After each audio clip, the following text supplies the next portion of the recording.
So I've been thinking about this for a long time, because the last time we met, you were so full of love and you were overflowing, such as you always are. And I thought, wow, it would be wonderful to have a conversation and literally invite her to our home and have a conversation with her about her and all the most amazing things. So, greetings, world. Welcome to Full Circle. My name is Zah, as you know. And today, you're in for a treat. I know I say this often, but it's because everybody who has a conversation with me is super delightful. As a rule, there are people I admire and respect who are living lives of substance, which means you don't read about them falling out of clubs. You don't read about them doing stuff that their mothers wouldn't be proud of or that they wouldn't be proud of themselves. So today, she is smart, she is clever, she's filled with integrity, she's filled with heart, but also just an energy that is all enveloping. I call her Pum Pum. To you, she's going to be an official introduction by the name of Phumeza. So, over to you. So, welcome. And how do you introduce yourself? Wow. This is like a tell me what do you do? And you're like, well, I live. Yeah, so tell me about yourself. Right? So tell me about yourself. But how, when people say, tell me about Phumeza, what is your official line? I've reworked it actually recently. Yeah. I am Phumeza. Yes. I'm a believer in women, not just empowerment, but how are we moving women forward? All the generations, the previous generations, my generations, and the generations to come. Yes. And living with purpose and in a way that feels true to you, no matter what anybody else says. So I'm a big supporter of that. I love this. I'm a believer and I'm purpose driven, but I'm fab and I do all these other things. So before I get into what you mean by believing and what you mean by purpose, let's start maybe at the beginning, right? Why did you say yes? Because I'm sure you get so many invites of people trying to sit down and have a conversation with you. I love how you think that that's the reality now. And sometimes it's probably over wine, which we can't have. I guess we can now. Because the president said we could. Right. You see, but we had planned this before the president spoke. So we're being responsible. Yeah. Drinking on the job. Why did I say yes? I think because, I know you, right? And anybody who knows me, and I'm just like, if Zah says it, then yes. Oh my goodness, that is so If Zah asks, yes. If Zah was like, let's go to the Himalayas, yes. Oh gosh, it feels like I should be increasing my retainer, my PR retainer. I'm like, yes. Ladies and gentlemen, she's on a retainer. We're going to double that because you're doing a very good job of making me shy. Awesome. No, but for real though. No, because I think I've been watching The Full Circle. And I think because for me, previously, before you started it, I knew that, this wasn't the direction that you were going to really go in. And I think maybe not now, the way that it's happened, but maybe in time it would have gone. But I was just very curious. And every time I watch the videos, I'm like, oh, this is interesting. And when you do this short snippets, and I'm like, oh, okay, there's a lesson here. And I'm literally like spreading it out. My word. Oh my word. I think because also, I've known you since like my changing career direction. When you were 2, because now you're 12. Right. And I've always just thought of you as somebody that you can always just like, not even have a conversation with you all the time, but just track what you've done, see what you've written about, any commentary you've shared. There'd always be something interesting to hear. I think it was last year you had an interview. Literally, I stopped everything I was doing. I was at home and I was like, everybody, shh. And when you have a toddler, that doesn't happen. The toddlers are like, thank you, Ma, for your interest, but how does that affect me? Right. Yes. And because there's always so many different people who come with different ideas and thoughts and, opinions about different things. And there's never really anybody who's consistent. But anybody who's not afraid to kind of say, hang on a second, I thought of it this way. You've shown me a different way. Let's, see it. Let's review it. Let's discuss it. Let me go and do my research. And you've always struck me as that kind of individual. And I think because the first time I ever met you, first time I ever asked, you gave of your time.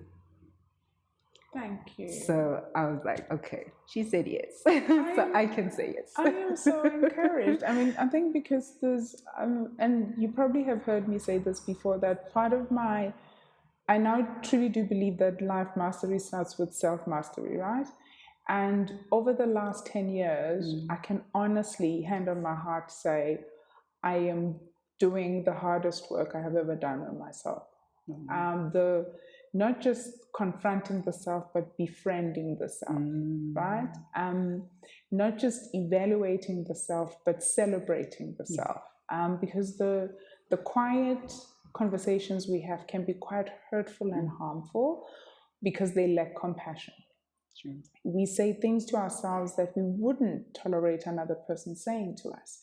Where that comes from, I have no idea, but I am doing the work. I'm doing the, how do I treat myself with compassion? Because if charity begins at home, I am home. Yes. You are home. Exactly. So you cannot extend to others what you don't extend for yourself, right? So I'm always interested when people give me feedback. I take that in, but I also reflect on it, because it's not so much the I want to hear what is good. I want to hear of the gaps. Yeah. I want to hear of the spaces where there's still more digging to do, right?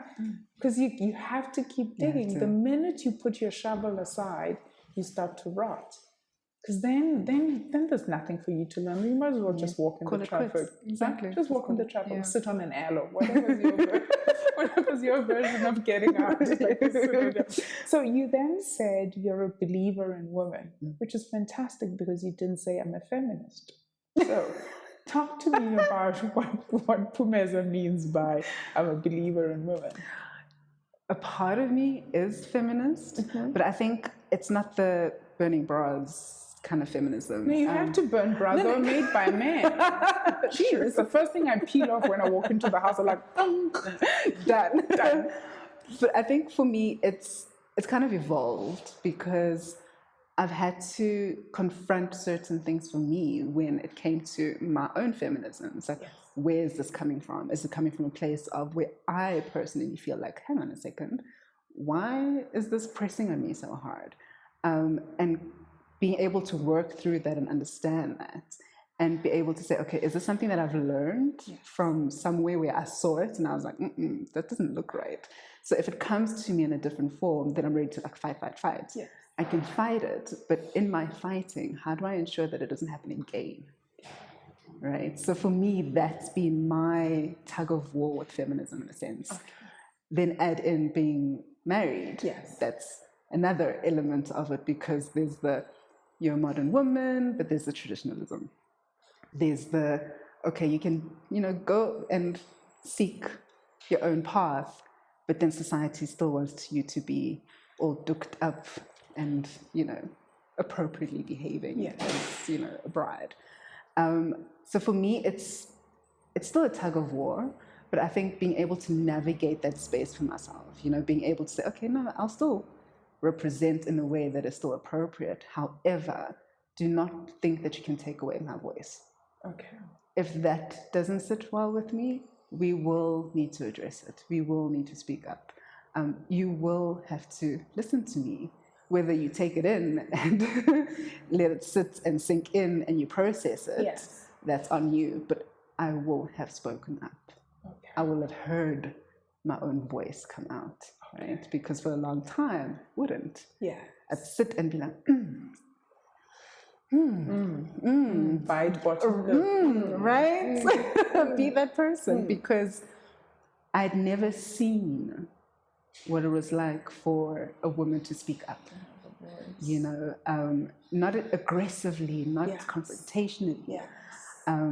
It was always, in certain little moments where there's a moment of frustration, but take away the frustration when it's calm. Has there been a conversation I've witnessed where you still can say what you want to say in a respectful manner, but to know that you're being heard, right? And for me, women aren't heard. You sit in the corner, you expect to sit in the corner, be a good little girl, just look cute, do what you're supposed to do, but quietly. Yes. Don't ruffle feathers. Don't say no. Don't challenge. Don't question. Don't change your mind, right? Because we're not supposed to change our mind. We're not supposed to say, actually, Phumeza 2021 It's different. Yeah, from, 2017, Yes. 2015, all those Yes. things. Because it's not expected of us. And I think for us as women, it's only now that more and more women are saying, actually, no, wait, why am I going along with this, right? And for me, I encourage other women, I encourage myself, right? Even though in the moments when I'm just like, oh my gosh, I should not be speaking right now, but because I know that in the deepest part of my heart, if I don't say something, I will be so disappointed in myself. It's interesting because I was reading Audre Lorde. So Penguin Books has come out with these tiny little books for people who are only happy on Twitter. And it's fantastic. It's like 28 pages. I'm not throwing shade at somebody in my life, in my everyday life, who does not like to read, but she loves knowledge. So we're trying to find a way. How do we inject you with knowledge without you having to read? But Audre Lorde speaks about how she was diagnosed, they found lumps in her breast and she had a biopsy. And 3 weeks between knowing whether these lumps are benign or malignant. Yeah. In those 3 weeks, she said she had never had such concentration on her mortality. And the things that came up were the things that she would regret if she were to contract cancer and die, right? And the one thing she mentioned was silence. She said, my silence did not save me. And your silence won't save you either.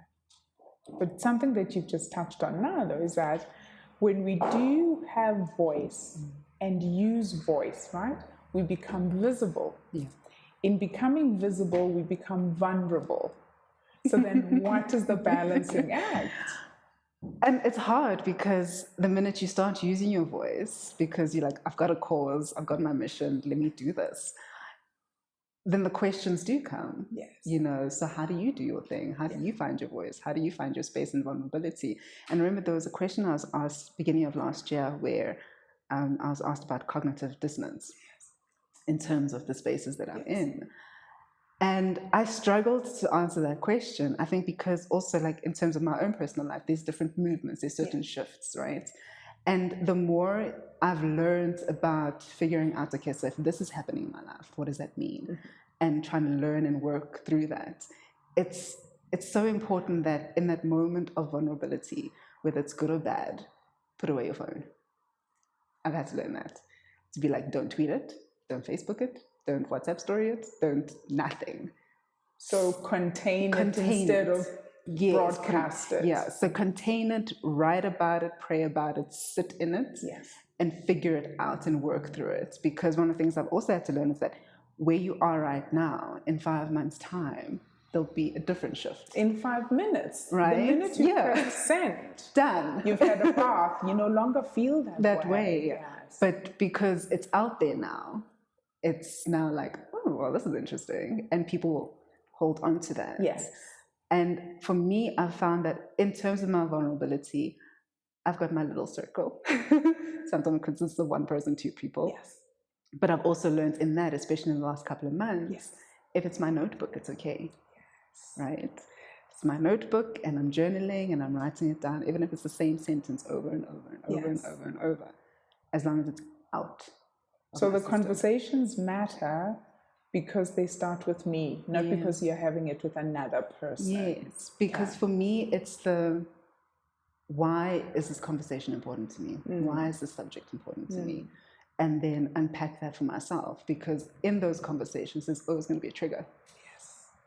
Yes. Something's going to come and you'll be like, in 1990 something, this happened to me, right? And that's okay also. But I think because people shy away from vulnerability so much, because we want to walk around, looking like we've got our things together, right? And I think in the last couple of months, if all of us are still pretending to have our things together, come on. Then we haven't learned anything, right? Like we need another club. You know, from another virus. Because clearly Coco was here to say the universe doesn't revolve around you.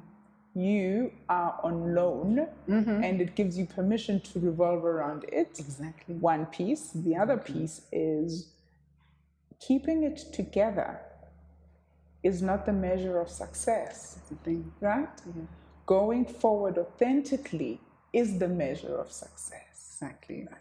Those are the things. So it's not the what do I project, right? It is what do I express and experience. Because earlier we're having a conversation and we're talking about, to your point, we're talking about sitting with myself and whether that is repeating the same sentence or uttering it in the house on my own. And I was just saying, if we listened and deconstructed the word insight, right, we would learn everything we need to learn, because by definition, it already says sight for the in, right? Exactly. That's what it says. I mean, how much more help do we need from the English language? I'm like, in this particular instance, the English is good. It's alright. So it is insight. So you've now spent the time to understand how to be vulnerable, where to be vulnerable, with whom to be vulnerable. What is your definition of vulnerability? Complete honesty with myself. Okay. And in that honesty, the good, bad, and the extreme ugly. Okay. But it is the full picture of me. The full picture. And being able to, I think one of the big things for me has been to be able to see where, yes, I may have stumbled, right? Because we're really good at being hard on ourselves. But being able to say, okay, you know what, you stumbled over there, but what were the lessons? Yes. And take away those lessons instead of like completely beating myself up all the time. That's good. About those mistakes. What have been the lessons and what am I going to do with those lessons to move forward? That is incredible. I've got a girlfriend who says, each time I say, I should have done that, she goes, what did you do instead? Because there's something else that you did, right? So you may not have finished the article, but you painted your nails. You may not have called your mother, but you sent a care package to a girlfriend. So rather than focus on what you didn't do, how about you just ask yourself, what did I do instead? And sometimes it's taking a nap. And that's okay. And that in itself is okay. I think part of what I'm hearing you say, though, is this idea of not just using our voice means we have to stop waiting for permission. I think too many of us wait for permission.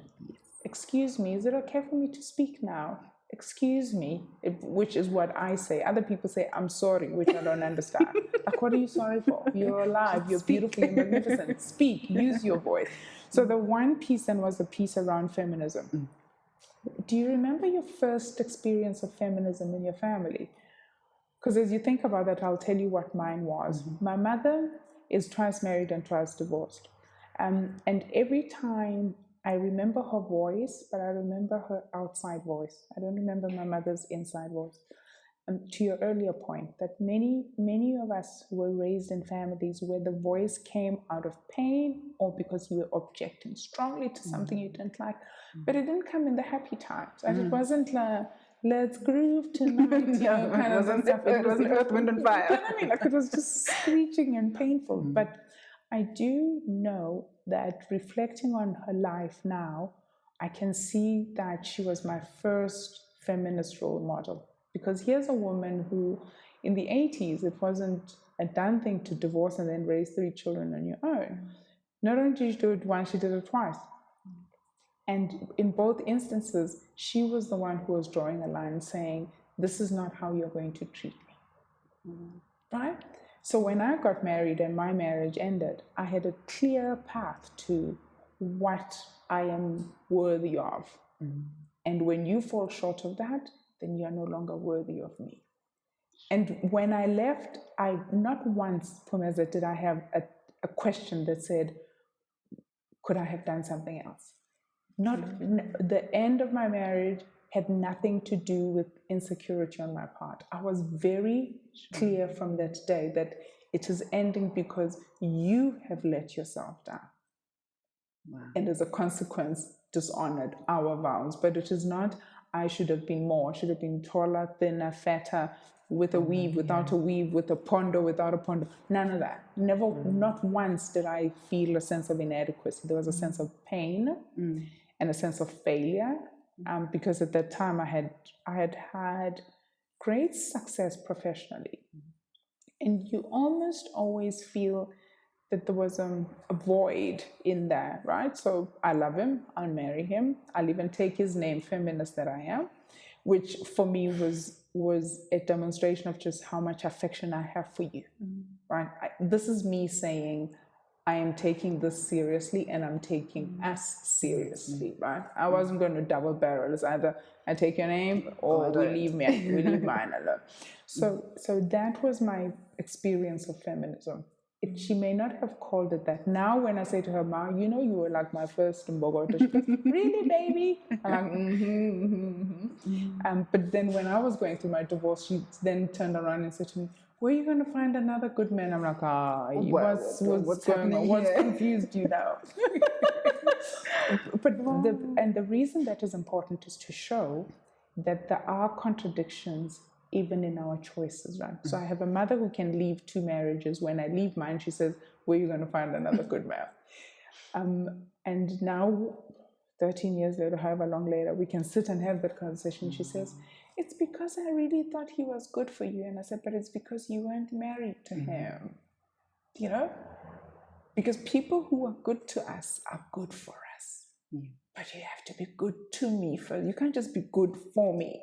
You have to be good to me first. So do you remember your first experience of feminism in your circle? I think it would have to be my mom. Yeah, how so? Just in terms of the way that she and my dad like related to one another, right? I mean, I think they've probably like mellowed in age now, so our parents get older. But I remember in high school, there'd be like my dad wasn't working at the time. He just moved into the whole entrepreneurship space, and obviously challenges there. And my mom took on more of the role in terms of just making sure things, you know, smooth sailing in terms of school and all of those things. And I could see it was such a challenge, you know, for their relationship. But I also think like my dad's masculinity, like, right? And because the socialization says men will provide and protect. Yeah, and my mom would not, you know, be like, oh, but I'm doing this. She'd just quietly get it done, you know, while my dad does, you know, what he needed to do, etc. And I remember, gosh, I think my parents watched this. I'm going to kill me. Don't kill her, mom and dad. She's reflecting with love and affection. Don't kill her. We're learning. And there was, I mean, the two of them, like, they were upset with one another. And I remember my mom getting up, went into the kitchen, and she just stayed there. And I was like, okay, what's happening here? But I could read the situation, that actually this could go... There's a great upset. There's a great upset. It could go either way, right? And I just quietly disappeared out the room. And for me, I could see her upset, like the way that she was upset. Words were said. Yes. And I knew because of her demeanor, she was not the shout, scream, no, all that kind of person. So for her, it was better to step out of the situation and come back when she's calmer, right? And for me, that stayed with me because I was like, would I have really done that? You know, like quiet reflection onwards, you're just like, girl, I would have taken him out. But you know, you can't say that. But in my moments, I'm thinking, what would I have done? You know, now that I'm married also, you know, I look at that and I'm thinking, okay, well, everybody fights differently and everybody looks at challenges differently. And for me, I had to also understand who she was as a woman. And then years later, having been married myself, I'm like, you are a stronger woman than me when those moments come. And I remember another time when we were driving to school, and my dad getting out the car, and he was visibly upset. And my mom got out the car, comforted him, and for me, I think it's like one of those split-second decisions that you have to make as an individual. It's like, how are you going to show up? Not for the person that you're with, but how are you going to show up for yourself? And for me, I looked at her in those moments and I was like, it's not about him, it's about you. How are you showing up for you? How are you going to make sure that at the end of the day, are you going to be happy with who you are and how you reacted in that space, right? Yes. And for me, I was like, okay, quiet warrior mode. I was like, okay, I don't know if I can do that, but okay, I'm taking my lessons. Okay. So there is another way. There is another way. And I think for me, for a very long time, that's where I battled, because it was a case of how do I then express myself? If this is how I've seen it, what other ways are there? Because when you see other ways, you're like, hey, is this how it's supposed to be? Yes. And in finding a way to express myself, I mean, for me, when it comes to writing, I will write. If you upset me, I will write to you, Zah. Yes. I will tell you how you made me feel. If you can't talk about it, right? I will really express myself in writing. And I knew that couldn't always be the case, right? So in what other ways can I do that? Through my work, through social media later on, but also with the people that I surrounded myself with, in the conversations that I have, in the conversations that I don't have, who do I associate myself with, who I don't associate. And it's okay, like if you need to be like, no, it's been great, but we're just not gelling. It's okay. Don't take it personally, but okay. We're not going to hang. It's all right. It's okay. Well, speaking of which, have you ever broken up with a friend? Because when I tell people I break up with people every year, they give me this look. I'm like, I do. My birthday comes, I count my list. I'm like, what have we done in the last year? How am I feeling? What are we doing? Are we growing? Because I have to write breakup letters. No, the thing is, I've been broken up with. Then there was one breakup where I was just like, no, actually, you were right. We should have broken up. We're done. It's good. Okay. And I think it's not even from a place of like horrible or anything. It's just like okay, our paths we're done. Like I used to like pre-neutral, now I like neutral life. And it's not about the pre-neutral, it's just my taste buds have changed. Yeah. But also understanding where you are in your life and understanding where I am in my life and being okay with that and being comfortable with that and not feeling like anybody did something wrong to the other person. Because I think sometimes we really do take it personally when someone just like blue ticks you and you're just like, but like, hi, I know you're in see. You have blue tick me up. What are you doing sitting next to your phone? Don't you have a life? That would be Zah's response. So just being able to be okay with that because people do grow and change. And if you come back to each other, amazing, great. But if it's okay to let it go and just be like, wish the other person well and truthfully and heartfelt say, I wish you well. And let it go. Let it go.